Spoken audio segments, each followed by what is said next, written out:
Hello everybody, Kaikane Smith here once again. Today I'm going to talk about briefly the don'ts of teaching English abroad. So basically I'm going to cover the basics of things you shouldn't do when you are teaching English abroad via private lessons. Okay, first off, don't have too many relationships with your students or clients. Banging a student equals losing money, so do be careful of that. Number 2, don't cancel your lessons simply because you don't want to teach or you're just being lazy that day. Too many cancellations will lead to your student giving up on you, getting bored, and or finding another teacher who doesn't cancel. So keep that in mind. Number 3, don't drink or smoke before your private English lessons or even before you go to work. Of course, that's a no-no. You could end up losing your students, or if you're going to your language school, you could end up getting a few complaints, which is not good. Okay. Number 4, don't use any profanity whatsoever in your lessons at all, ever, never. Okay. It's not good. It makes you look like an idiot, and it's just not cool. And a lot of people take offense to that, especially in Asia. Okay. Number 5, don't ever get angry at your students in any way whatsoever. Enforcing homework is okay, but don't flip your lid if they don't do it. Just be cool. A cool teacher is a calm teacher, and a calm teacher is a great teacher. And you always have more students and more referrals if you're always keeping your cool at all times. Okay, number 6, don't raise your voice at your students. Keep cool, talk in a smooth, calm, and collect voice, and everything's going to be okay. Number 7, don't ever get too friendly with your students. Always keep a professional distance. When you get too friendly, they could want to try to become your friend, and if that happens, you could end up losing money. And if you don't want to get too close to them, then they could just disappear. So that's not good. Okay, number 8, don't ever think it is okay to go to your private lesson dressed like a low-class individual. Poor fashion or attire equals a low-class individual who just isn't on top of his or her game. Of course, when you're going to work or your school or your university class, when you're teaching there, you should always dress your best, okay?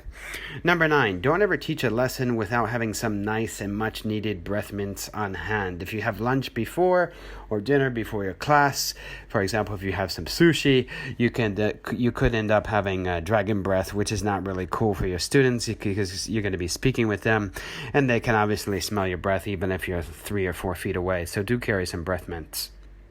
Number 10, don't chew gum at all in your lessons ever. It's low class. So no gum. Breath mints are always better. Number 11, don't take too many breaks. Plain and simple. I always suggest use my flawless philosophy for taking breaks. If you have a 1-hour lesson, there's no break unless you need to use the restroom. If you have a 90-minute lesson, a 5-minute break is very suitable after the first 45 minutes. For 2-hour lessons, you should have a 10-minute break after the first hour. Make sure the break is included in the lesson that they're paying for. It's not free. That counts as part of the lesson, of course. Okay? Number 12, don't talk too much about yourself ever at all during your lesson. Let the student do most of the talking. Don't forget the 70-30 plan.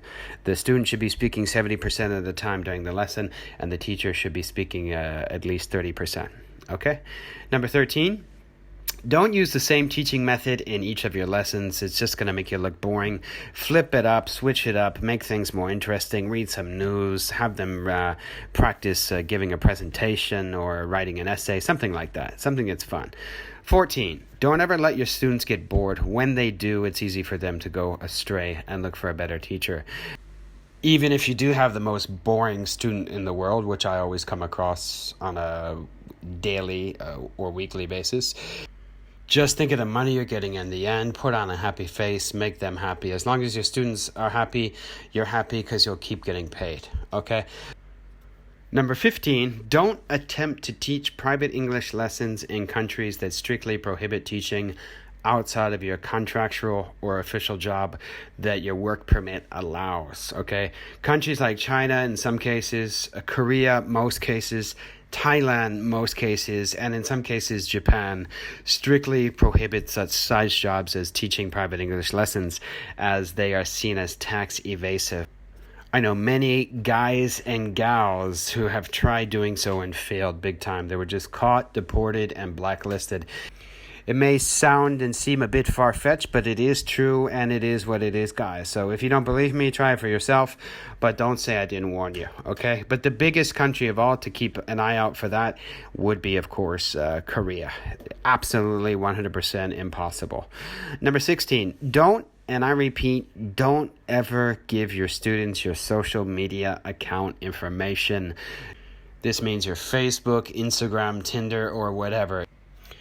It's a very bad idea, and you never know what can happen if you do. Like I said before, keep a smooth distance between yourself and your clients, and always try to remain low profile. Mystery always makes somebody seem more attractive anyway. You can make one for your private lessons, though, but do be sure to disable comments just in case you get a rogue student who will do you wrong. Well, that's it for today. Be sure to check out my website, getrichtechingenglish.com. Also, if you haven't gotten my book yet, get on it. For those of you who require more in-depth advice or help, please do feel free to book a consultation with me on my website on the consultations page at getrichtechingenglish.com. I offer email and Skype consultations as well as resume cover and reference services.